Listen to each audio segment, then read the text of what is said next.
Oh my gosh, 4K? Thank you all so much for the support. I certainly can't leave you TCG lovers on a high note, so let's cap off our experience by pulling the greatest heist that I've ever done on this channel. Even more than Dia vs. Skirmish, even more than Custom Challenges Valorant. There won't be anything on my challenge that can compare to the sheer challenge this challenge can provide. Let's beat TCG one last time, but actually with only one character. And it's only suitable that the epiphany of our TCG art comes from the fruits of an innocent and curious comment from the very first video. Can you be Genshin Impact's Genius Invocation TCG with only Bennett? Like actually only Bennett this time. If you're unfamiliar with what's going on here, I highly recommend watching the other two TCG challenge videos on this channel, popping up in the corner here. But to those who have been through the same dance, you all must be wondering what I mean by actually. That's simple. On top of the other rules from the previous two videos, those being only Bennett attacking, his teammates not doing anything other than providing cards otherwise inaccessible, all matches taking place in the Arena of Champions, and our opponent not disconnecting mid-match, we're adding one more requirement. Something that literally nullifies the plan we've concocted so long and held on to for our last adventures. Something that will throw us into the sea of endless elemental reactions and the spotlight of every single attack in the game. Our rule is this. Just 4 simple words.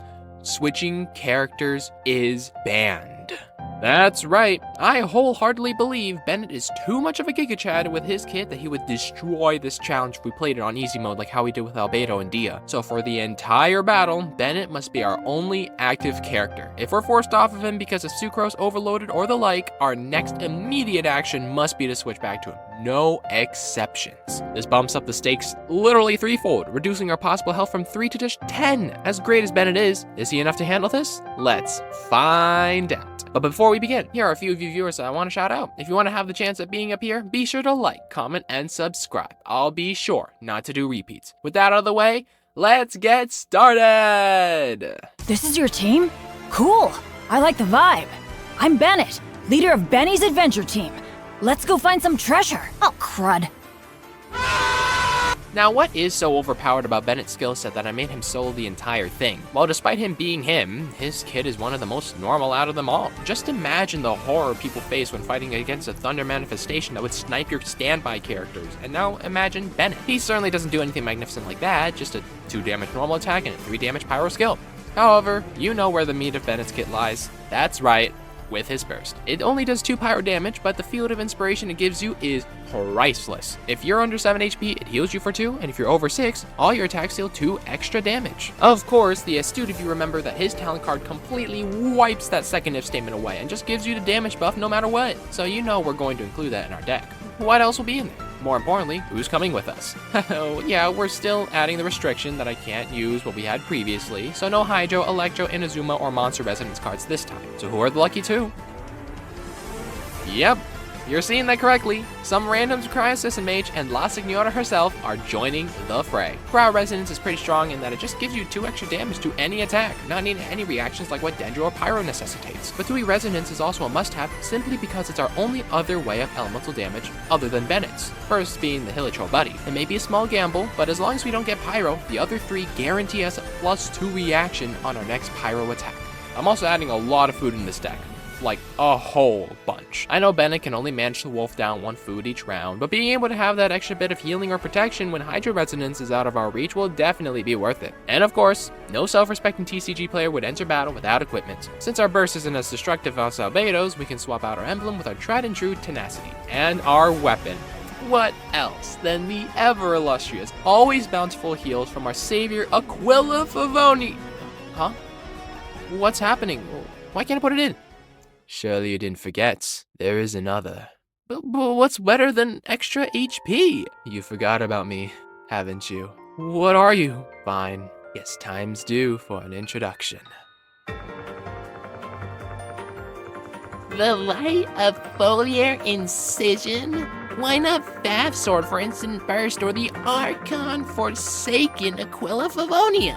Yeah, it may be a weird choice, but let me explain myself. The main thing keeping Bennett alive in our challenge is the 2 HP he recovers whenever he's low on health and attacks. But the second criteria is what we want to focus on. The more times we attack, the more times we heal. Plus, if we have Bennett's talent equipped, that's just straight up more damage. There isn't too much concern if they start the next round first, since they'll probably be dead from all the normal attacks thrown at their face. That's why we're using the green toothpick. It creates a random die after your normal attack, and it can happen twice a round. Hypothetically, you could have 10 die in one round, and the 3 attacks that result from it could heal you for 6 HP. That's not including the minty rolls or northern smoked chicken that could make you attack much more. But first, before we explain further, I have a Discord now. I said I'd get one once we reach 690 subscribers, and clearly that number is greater than 690. Come invite yourself to the Gamer Person Party. We've got our own place to speak amongst ourselves, get personal notifications about live stream times and video uploads, talk between each other whenever we're gaming, and quite possibly some giveaways. Of course, there will need to be enough people, but this time the number is secret with me. I'll let you know now it won't be that big of a number, so join quickly before the server gets too big. Here's the invite code. It'll be in the description too. And also while you're there, throw in any suggestions you have for the server in the suggestions channel. If the idea can work, I'll make sure to add it and credit you for it. Finally, be sure to check out my Twitch at twitch.tv/gameperson06. So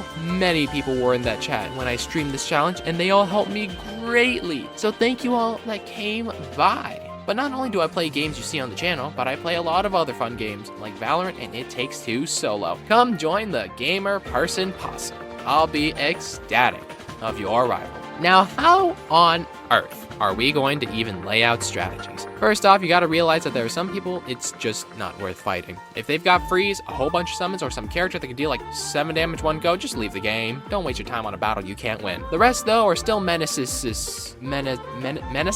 Melt and Vapes are really strong, and Quickens can stack easily. If you really want to sift through the players and find one to fight against, go against either a Swirl, Supercon deck, Electro Charge, or Stall deck. The thing about these decks is that they prioritize killing everyone at once, which is actually bad for them, but they don't know it. You see, there's nothing that tells them they're only fighting against Bennett. All they see is a pretty strong melt team with Bennett as a booster, La Signora as a carry, and the System Mage as summon power. They're going to assume we're going to switch off and deal nasty damage through reactions, but little do they know the time spent worrying about that is time wasted. They just need to kill Bennett, but they're not going to play like that. Yes, equipping the Leaf Blade and Tenacity on him may make them suspicious, but by that time, they're already dead against a fully equipped Bennett. That being said, how are we going to start our run?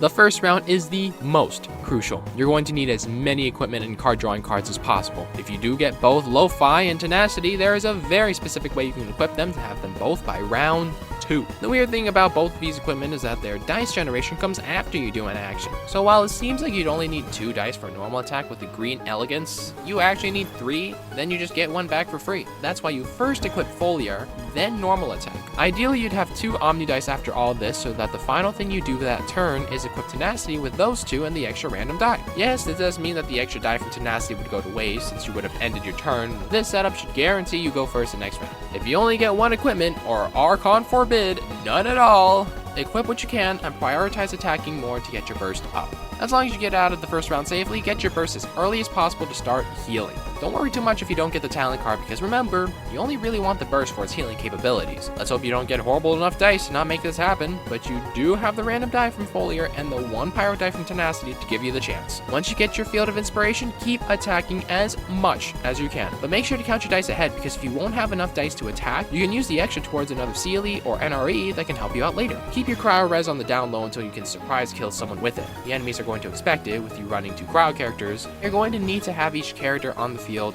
once in a while. You know the deal with food too. Use that before cathedrals for the instant heal. But now you've got the healing from Bennett's burst considered too. Sometimes it may be better to use less dice on the food so that the field can heal you the same amount as the other food. And honestly, that's really it. There isn't too much to discuss when it comes to matches. You just gotta get lucky enough with the dice and the cards and even the opponents to stand a chance. But does Bennett? You remember when people discarded Bennett as some C-tier character back in Lear era? And now he's standing on top as the most versatile, supportive, and all-around great guy. Bennett finally got the attention he deserves. But there's only one place left in Genshin where he hasn't staked his claim. And now, it's his time to shine. Oh, and also I have this. Okay, I'm gonna do this. There you go, nice! That's a good one. Oh wait, oh you have your Paparia thingy. 7. How's it going, Wendo? Okay, you're frozen. That's good. Oh my gosh, being able to do 6 is so amazing. But I can't optimize off of it. I can't. You can normal attack. Just go do it. Just kill me off. Yeah. But you saw that, right? Person doesn't know what they're doing, but unfortunately I don't have tenacity, so I'm not as protected as I'd like to be. Classic. I know, yeah, make Toad suffer, kind of classic, yes.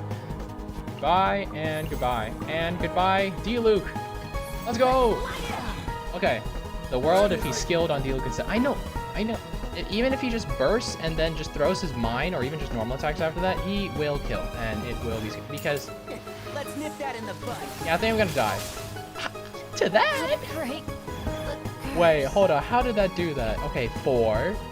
OHC? How? How did it... Unless if he's gonna do some random... No. He's gonna win. No. He has 5 dice. 5. He's gonna heal anyway. Now, unless if something in his heart is telling him... What? Oh my... Okay, we've been saved. We've been saved. Ew, you see this dice? This is not the best. What do I do? He's playing like you're an actual player and not doing chat. I know. Oh, but what do I do? What do I do? What do I do? What are you doing? You don't need it anymore. Just use your burst. Uh-oh. All right, chat. How are we gonna survive against another 8 food on other things? Please. 7. I'm at. Oh no. There it goes. This is just my... Ah. No, I keep him in front. I know. The 7 was great. Ooh. This one could work. Not like I really do much with that anyway. Okay, if you switch over to the, why? Why? Don't you know that this core doesn't stack? Please? It is in prime position for me to burst next turn because this is going to stop going to Kirara. Please. I do.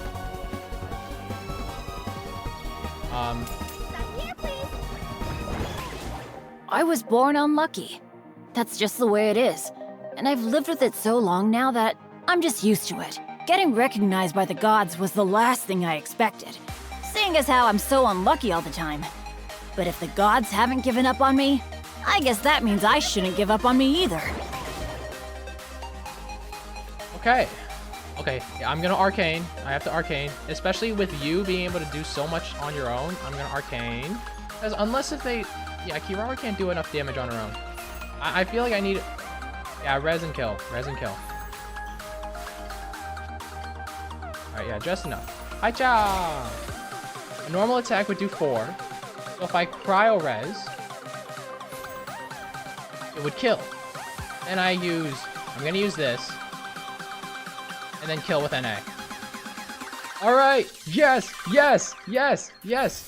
There is no way in the world Kokomi is going to DPS this fast. Yes! We're doing it! Just about single penny, we're doing it.